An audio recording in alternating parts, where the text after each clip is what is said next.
Curious, could a single rifle cartridge unravel the world's most powerful empire? A spark only turns into a massive fire when it makes contact with a vast pile of dry, brittle tinder. In 1857, the cartridge was that spark, igniting a disaster that had been building for decades. Socioeconomic disruption had been quietly accumulating across the subcontinent. British colonial rule was placing immense pressure on the traditional systems that had sustained Indian society for centuries. The East India Company enforced harsh land revenue targets that remained rigid even during crop failures. These taxes, combined with free market policies that exported grain while local populations starved, pushed the peasantry to a breaking point.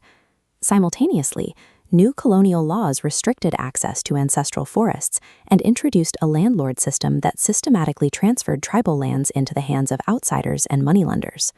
By the mid-19th century, the foundations of British rule were highly unstable. Their policies had successfully alienated and impoverished the masses long before the military ever revolted. In the years leading up to the Great Rebellion, localized resistance movements broke out across the subcontinent, like isolated fires. In Bengal, groups of Hindu and Muslim ascetics launched the Sannyasi Fakir Rebellion, attacking colonial treasuries to protest restrictive taxation and the devastating 1770 famine. Further west, the Santhal people took up arms to defend their territory, fighting a desperate war against land-stealing moneylenders and the British forces that supported them.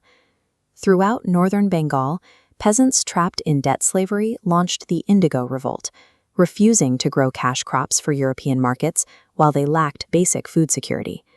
These were desperate local reactions to specific abuses.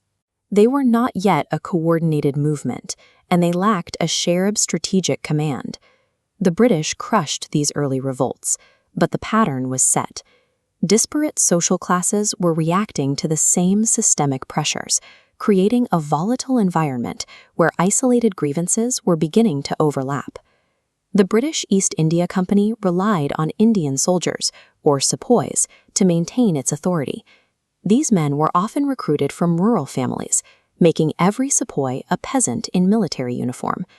In early 1857, a rumor swept through the barracks. The new rifle cartridges were greased with cow and pig fat, substances forbidden by both Hindu and Muslim faiths.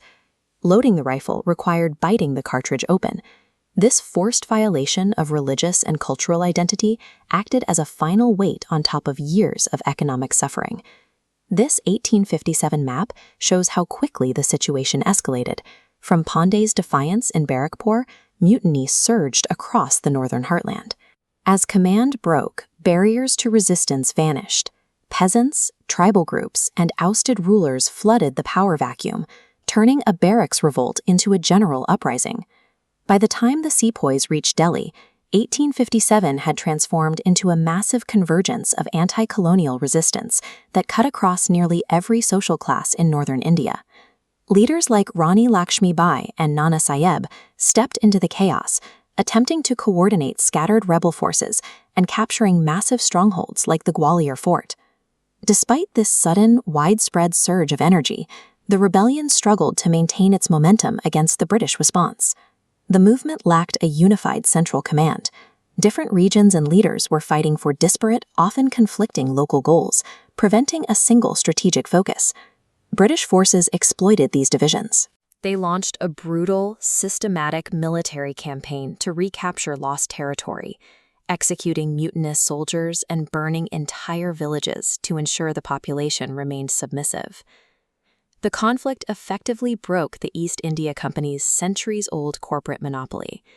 In the aftermath, the British government found private rule untenable and assumed direct sovereignty over the subcontinent.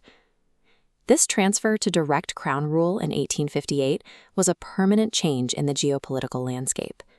The British were forced to completely restructure their administrative and military presence to prevent another multi-class collapse. The new era of British Raj rule continued the systematic drain of wealth and the cycle of recurring famines. However, the period also left behind a complex, unintended record of India's history. In their effort to categorize and control their subjects, British officials conducted vast geographical surveys, documented ancient monuments, and translated thousands of Sanskrit texts. This documentation was rarely an act of simple curiosity. It was a tool of administration, designed to label, rank, and govern a massive population more efficiently. As they cataloged the subcontinent, colonial powers also carried out the systematic theft of countless cultural artifacts, manuscripts, and jewels, shipping them to European collections. These 19th century seizures dictate the landscape of modern heritage. Ancient Indian sculptures remain behind glass in foreign museums, fueling contemporary debates over cultural ownership and repatriation. Even the way we name this conflict is a product of that colonial legacy. For over a century, British textbooks framed these events almost exclusively as a sepoy mutiny. This specific label centered the story on disloyal soldiers, effectively erasing the millions of civilians and tribal fighters from the record. By defining the event as a minor military lapse, the colonial administration could justify maintaining the same harsh policies that triggered the crisis in the first place.